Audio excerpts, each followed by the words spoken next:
Former Secretary of State and Fox News contributor, our friend Mike Pompeo, is back. Sir, welcome back. Great to have you. Thank you, Sean. Great to be with you. Mr. Secretary, we're worried about a two-front war. In the north, Hezbollah and Lebanon, and then, of course, Gaza. Now we have Iran threatening and warning Israel their time is up. At that point in time, I know Israel, it would be difficult, a two-front war. But if Iran involves itself, I would argue, and correct me if I'm wrong, its very existence would be hanging in the balance. To me, that would be a threat to the entire region, and maybe the consequences even worse. And I don't even want to go there.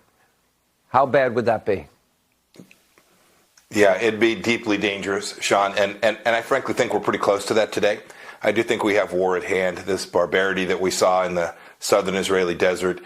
We can't forget, as you mentioned in your opening monologue, 30 Americans killed.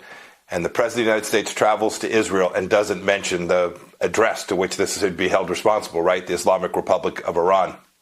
I hope that we will continue to give Israel the space and the resources it needs to do the necessary for its own people, because it's necessary for Americans as well. There's still American hostages being held there as well.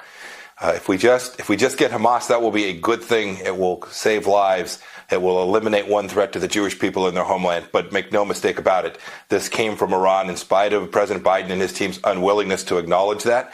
They underwrote it. They trained them. They prepared them. There is no doubt they knew about this. And it will be their decision about whether Hezbollah comes in from the north, and that this is not inevitable.